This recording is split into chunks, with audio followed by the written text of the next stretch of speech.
Ouais, je sais, il y a une coupure, ouais, ça a bugué. C'est bon, vous êtes de retour là?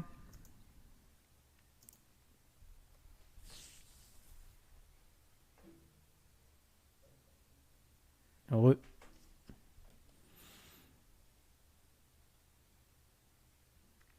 J'espère que ça a repris sur les autres plateformes aussi. Allahu alam.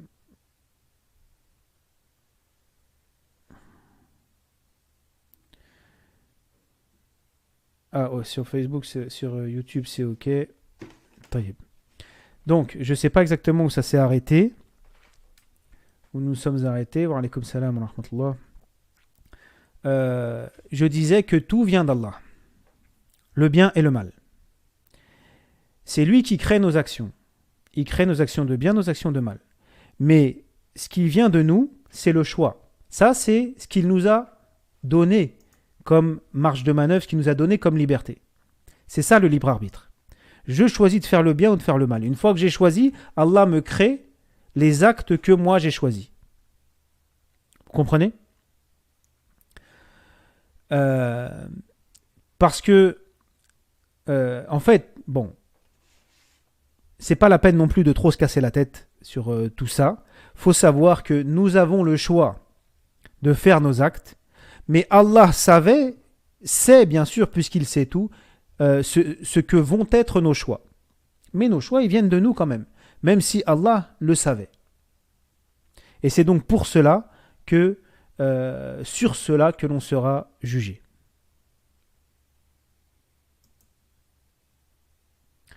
Donc on a vu là les deux premiers niveaux. Al-Islam ou Al-Iman. Al-Islam, comme on avait dit, dans le sens dans ce hadith, c'est c'est la soumission. La soumission des membres. Là, c'est quand on obéit à Allah parce que je sais que c'est obligatoire ou je sais que c'est interdit, donc je lui obéis. Je le sais intellectuellement et donc je me soumets. C'est le premier niveau de la foi et c'est le premier niveau de notre religiosité. C'est le plus bas. Je me soumets parce que je sais intellectuellement que ça c'est interdit, que ça c'est obligatoire, etc. Mais l'iman, c'est le deuxième niveau. C'est quand je sais intellectuellement, ce que je sais intellectuellement passe dans le cœur. Passe dans le cœur. Et là, ça change tout. Parce que très souvent, nous savons des choses. Nous savons des choses. Mais nous les savons dans notre tête, mais nous ne les savons pas. Ce n'est pas rentré dans notre cœur. C'est comme quand Allah dit au sujet des Bédouins dans Surat al-Hujurat, أعوذ بالله من الشيطان الرجيم وقالت الأعراب آمنا قل لم تؤمنوا ولكن قولوا أسلمنا ولما يدخل الإيمان في قلوبكم. Les Bédouins ont dit nous avons cru. Dites plutôt vous vous êtes soumis. Mais la foi n'est pas encore rentrée dans vos cœurs. Et c'est ça le cheminement spirituel. C'est ça le rapprochement vers Allah. C'est ce que je sais intellectuellement, ça rentre dans mon cœur. Il y avait un savant qui avait donné l'exemple, comme les téléphones à l'ancienne, là, vous savez, on pouvait dupliquer la mémoire du téléphone sur la mémoire de la puce ou l'inverse. Il avait dit c'est ça le cheminement spirituel. C'est comme on duplique ce qu'il y a dans la mémoire du téléphone sur la mémoire de la puce, on duplique ce qu'on a dans notre tête, dans notre cœur. Et là, pour vous donner l'exemple de la prière, il y a l'islam, c'est je sais que c'est obligatoire, et j'y crois évidemment, c'est quand même être musulman, hein. C'est mieux que ceux qui sont carrément pas à ce niveau-là. Je sais que c'est obligatoire, donc je la fais. Je la fais comme un devoir, wa alaykoum salam wa rahmatullah, je la fais comme un devoir qui est sur moi. Mais c'est tout, je me débarrasse d'une obligation. Mais quand ce savoir est entré dans le cœur, alors là, c'est mon cœur qui aime la prière. C'est mon cœur qui est attiré par la prière. Ça n'est pas juste que je sais que c'est obligatoire, c'est que mon cœur y est attaché. Et là, la prière, c'est plus du tout la même chose. J'ai envie de faire la prière. Et je vais être plus concentré et je vais me sentir plus proche d'Allah pendant ma prière. je vais sentir le khushu', le hudur, le khushu', etc. Vous voyez, là, c'est passé du cerveau au cœur. Nous croyons tous que l'enfer existe. Et nous croyons dans notre tête aux descriptions de l'enfer que Allah fait. Mais nous le savons dans notre tête, nous ne le savons pas dans notre cœur. Si dans notre cœur, vraiment, on savait, notre cœur y croyait comme on y croit dans notre tête, alors là, on aurait vraiment peur de l'enfer. Et il y a beaucoup de péchés que l'on ne ferait pas. Comprenez ? Pourquoi est-ce qu'une fois le prophète, sallallahu alayhi wa sallam, avait dit à ses compagnons, si vous saviez ce que je sais, vous ririez peu et vous pleureriez beaucoup. Et là, les compagnons, ils sont fondus en larmes. Ils sont tous tombés en larmes, ils ont commencé à pleurer. Nous croyons que le prophète sallallahu alayhi wa sallam a dit ça. Oui, c'est un hadith authentique. Inch'Allah, on est musulmans, on croit que le prophète sallallahu alayhi wa sallam a dit ça. Si vous saviez ce que je sais, vous pleuriez beaucoup, vous ririez peu et vous pleuriez beaucoup. Mais pourquoi on ne pleure pas, nous ? Pourquoi les compagnons, eux, ils ont pleuré dès que le prophète a dit ça ? Pourquoi nous, on ne pleure pas alors qu'on croit que le prophète l'a dit ? Parce que nous, on le sait dans notre tête, mais notre cœur, il n'y est pas encore. Notre cœur, il n'y est pas encore. Donc c'est ça, la progression vers Allah. Ce que je sais passe de mon... Ce n'est pas juste savoir intellectuellement, c'est savoir dans mon cœur. D'accord ? Et donc, le bout du chemin, on va le voir après, c'est al-ihsan. Bon, là, c'est déjà l'heure du maghrib, il me semble.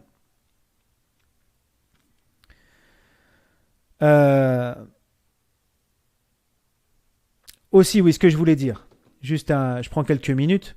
Il y a une mauvaise compréhension du destin qui s'est souvent répandue dans le monde musulman, et depuis pas mal de siècles maintenant. Une mauvaise compréhension de la foi dans le destin et du fait de s'en remettre à Allah, qui a rendu les gens passifs et fatalistes. Comme si ce qui se passe, Allah a voulu comme ça, c'est le destin. On s'en remet à Allah. Moi, j'y suis pour rien. Qu'est-ce que ça a amené, ça ? Ça a amené que on reste assis et on attend que les choses se passent, parce que ne se passera que ce qui est déjà décrit. Ou ceux qui ne se protègent pas, par exemple, en ce moment avec cette épidémie, oui, il arrivera, si c'est écrit que je dois être contaminé, alors je le serai. Mais oui, mais ça ne veut pas dire qu'on ne fait pas les causes, subhanallah. Et ça, l'effet pervers aussi, c'est que lorsque l'on échoue, eh bien, on ne se remet pas en question, puisque est arrivé ce que Allah avait écrit. Sauf que ce n'est pas ça la bonne compréhension du destin. Jamais. Ça n'était pas la compréhension du prophète, sallallahu alayhi wa sallam, et ce n'était pas la compréhension des compagnons. Oui, il faut faire les causes, Pépé Fouras. Bien sûr qu'il faut faire les causes. C'est comme ça. Mais notre destin, c'est de faire les causes pour avoir notre risque ou pas. Après, parfois, Allah, il peut nous donner du risque sans qu'on fasse les causes. Ça arrive à tout le monde que, on a gagné quelque chose, quelqu'un nous l'a donné, un cadeau, etc. Ça peut arriver. Mais sinon, il faut faire les causes, bien sûr. Et notre destin, c'était de faire les causes. Parce que nous ne savons pas ce qui est écrit. On ne peut pas dire, j'ai pas eu telle chose, la personne ne fait pas de cause. Il fait rien. J'ai pas eu de travail, il cherche pas de travail. C'est le destin que j'ai pas de travail. Non, c'était ton destin que tu ne fasses pas les causes et donc tu n'as pas eu de travail. Mais là, aujourd'hui, tu ne sais pas ce qui est écrit. Fais les causes et Inch'Allah, tu auras du travail. Vous comprenez ? Et ça, c'était la compréhension du prophète. Un des exemples dans sa vie qui est très parlant à ce sujet, c'est sa hijra. L'émigration de la Mecque à Médine, dont on a parlé. Il était le prophète, sallallahu alayhi wa sallam. Il était protégé par Allah. Il était soutenu par la révélation. Est-ce qu'il a pris son baluchon comme ça, allez, on y va, de toute façon, j'arriverai à Médine si c'est écrit pour moi, sinon j'y arriverai pas? Pas du tout. Voyez comment il a organisé son émigration avec son compagnon Abu Bakr as-Siddiq. Comment ils ont tout mis au point. Ils ont fait un plan minutieux. Ils savaient que ses ennemis allaient essayer de l'empêcher de partir. Et donc il a mis au point un plan déjà, regardez les détails, pour se mettre d'accord avec Abu Bakr as-Siddiq. Quand est-ce qu'il allait le voir? Il allait chez lui en plein milieu de la journée, Pourquoi? En plein milieu de la journée, parce qu'il fait très chaud. C'est l'heure à la Mecque où personne ne sort, pour qu'il y ait le moins de gens dans la rue qui le voient aller chez son ami Abu Bakr al-Siddiq. Ensuite, il a demandé, ils ont concocté un plan, il a engagé un guide pour lui faire prendre un autre chemin que le chemin habituel qui va à Médine, pour ne pas que ses ennemis le poursuivent ou le retrouvent. D'ailleurs, au passage, un guide qui était non musulman, qui était mouchrik. À une époque de grand affrontement, de grande opposition entre les mouchrikoun de Quraysh et les musulmans, le prophète sallallahu alayhi wa sallam a engagé un guide idolâtre. Pourquoi? Parce qu'il savait qu'il était très compétent et fiable. On pouvait lui faire confiance et il était très compétent. Quand il s'agit on a besoin de quelqu'un qui va jouer un rôle, qui va avoir une fonction, on choisit le compétent. On ne choisit pas selon la religion ou autre, on choisit le compétent et le fiable. Le compétent et le fiable. Donc il a pris un guide. Il n'a pas pris la route un guide qui connaissait très bien les routes du désert pour ne pas prendre la route habituelle qui part à Médine, qui va de la Mecque à Médine. Ils sont partis vers le sud, alors que Médine est au nord. Il avait prévu de s'arrêter 3 jours dans une grotte à proximité de la Mecque, parce qu'il savait que ça allait faire il allait avoir beaucoup d'agitation à la Mecque quand ils allaient voir que le prophète est parti à Médine, que ses ennemis allaient essayer de le chercher, etc. Donc il avait prévu de s'arrêter juste à la sortie de la Mecque, dans une grotte pendant 3 jours pour que les choses se calment, pour que les choses se tassent. Et pendant ces 3 jours, il y avait certains qui avaient un rôle. La fille de Abu Bakr al-Siddiq, Asma, devait amener des vivres. Abdurrahman, son fils, devait amener des informations, savoir qu'est-ce qui se dit à Mecca pour leur rapporter. Mais ces deux-là, en allant leur rendre visite dans la grotte, ils laissaient des traces derrière eux. Et donc, le berger de Abu Bakr al-Siddiq avait comme rôle de faire passer le troupeau de bétail derrière eux pour effacer les traces. Vous voyez comme, subhanallah, le prophète a mis tout ce qui était en son pouvoir, il l'a fait. Toutes les causes sur lesquelles il pouvait agir, il l'a fait. Pourtant, est-ce qu'il ne croyait pas dans le destin? Est-ce qu'il ne se remettait pas à Allah? Subhanallah. C'est lui qui sont arrivés devant la grotte.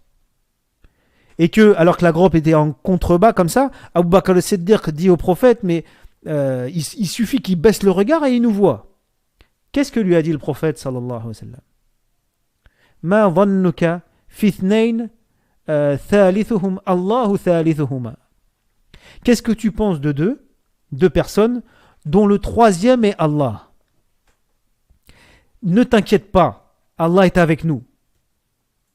Là, une fois qu'ils avaient fait toutes les causes, une fois qu'ils avaient tout organisé, ils avaient fait du mieux qu'ils pouvaient en s'appliquant. Ensuite, une fois que c'est fait, là est venu le temps de s'en remettre à Allah et de croire que de toute façon tout est écrit. Mais pas avant. Le prophète sallallahu alayhi wa sallam n'a pas dit à son compagnon, allez viens, prends tes affaires, on y va, et puis advienne que pourra. De toute façon c'est déjà écrit et puis on s'en remet à Allah. Non. Ils ont tout organisé de façon minutieuse.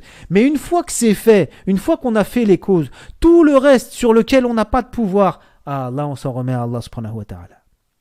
Là on s'en remet à Allah. Et si ce que j'ai fait, Allah, parce que nous faisons nos actes, et c'est Allah qui nous donne les fruits de ces actes ou pas. Donc une fois que j'ai fait les causes, j'ai fait de mon mieux, j'ai tout fait, là je m'en remets à Allah. Et là si j'ai réussi, alors je ne m'enorgueillis pas, parce que je sais que si j'ai réussi, c'est grâce à Allah subhanahu wa ta'ala. C'est lui qui m'a donné de tawfiq, c'est lui qui m'a donné la réussite, le moyen, la force de le faire, et c'est lui qui a fait que mes actions ont porté leurs fruits. Donc je ne m'enorgueillis pas. Et d'un autre côté, si j'échoue, eh bien je ne désespère pas. Vous voyez les bienfaits de la foi. Les bienfaits de la foi. Combien désespèrent et vont jusqu'au suicide lorsqu'ils échouent dans leur vie? Combien, lorsqu'ils réussissent, ils deviennent méprisants et orgueilleux et ils se croient supérieurs aux autres? Le croyant, ni l'un ni l'autre. Si je réussis, je sais que c'est grâce à Allah. Donc j'ai fait les causes, mais Allah m'a donné les fruits de ces causes. Donc je ne m'attribue pas le mérite. Et si j'échoue, eh bien je ne désespère pas, c'est qu'Allah n'a pas voulu ça pour moi. Et mon destin n'était pas celui-là. Ce n'était pas écrit pour moi. Et ce qui n'est pas écrit ne peut absolument pas m'atteindre. Vous voyez? Alors, Balou, BDX, je comprends pas tout ce que vous dites. Ouais, mais là, c'est l'heure du Maghrib en fait. Inch'Allah, vous savez que ce soir, on change d'heure. Ce soir, on change d'heure. Il sera 1 heure de moins. Donc, Inch'Allah, demain, à partir de demain, ça sera entre le Maghrib et l'Aïcha. Donc, comme ça, on aura plus de temps, Inch'Allah. Ben oui, Abdou, c'est écrit en... On se connaît avec Rabat Abdou. Hein. C'est écrit en titre, mon frère. Ok? Donc, ces 6 piliers de la foi. ومن آمن بهذه الأركان الستة اعتقادا جازما فهو مؤمن ومن جحدها أو أنكر واحدا منها فقد ضل وكفر كما جاء في سورة النساء ومن يكفر بالله وملائكته وكتبه ورسله واليوم الآخر فقد ضل ضلالا بعيدا. Alors là, on reviendra aussi dessus demain. Sur le fait, il est dit, voilà les 6 piliers de la foi sur lesquels c'est absolument obligatoire d'y croire à tout cela. Avant même de comprendre, on y croit. Ensuite, on cherche à comprendre, d'accord. Mais ces 6 piliers de la foi, on ne peut en aucun cas, celui qui nie, qui ne croit pas, qui rejette un de ces piliers de la foi, alors il est dans l'égarement et dans la mécréance. Il a une croyance de mécréance. Et ce sur quoi je vais revenir, je vous demande quelques minutes d'attention et je vous laisse tranquille et je vous demande d'être là demain parce que c'est très important, c'est les conditions du takfir. Les conditions pour considérer quelqu'un mécréant. Parce que ça n'est pas parce que quelqu'un aurait une croyance de kufr, fait un acte de kufr, de mécréance, ou une parole de mécréance, ou dit une parole de mécréance, on ne le juge pas directement kafir. Non. Il y a une différence entre un acte de mécréance et rendre celui qui a fait cet acte le rendre mécréant. Ça ne se passe pas comme ça. Ça ne se passe pas comme ça. Il y a des conditions. Déjà, premièrement, ça n'est pas notre rôle de rendre quelqu'un de mécréant. Déjà. Nous ne sommes pas des qudat. À l'époque de la civilisation musulmane, il y avait des juges. Il y a un moment où il fallait parfois statuer. Une personne qui fait un acte de mécréance ou qui dit une parole de mécréance, qui a une croyance de mécréance, il fallait statuer. Est-ce que c'est un mécréant ou pas? Pourquoi est-ce qu'il fallait statuer? Au bout du compte, c'est entre lui et Allah. Mais il fallait statuer parce que ça a des incidences, ça a des conséquences sur l'héritage, sur le mariage, sur certaines choses. Sur l'enterrement, etc., etc.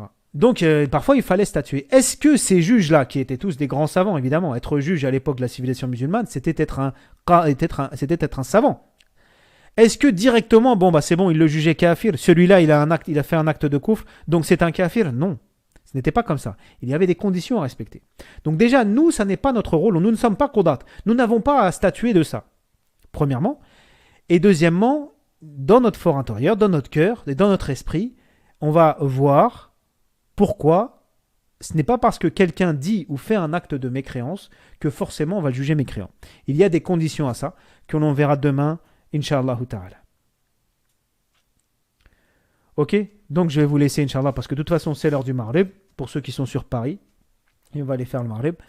Subhanakallahumma wa bihamdik, nashhadu an la ilaha illa ant, nastaghfiruka wa natubu ilayk, subhana rabbika rabbil izzati amma yasifun, wa salamun ala al-mursalin, walhamdulillahi rabbil alamin, barakallahu fikum, prenez soin de vous, wassalamu alaykum wa rahmatullahi wa barakatuh.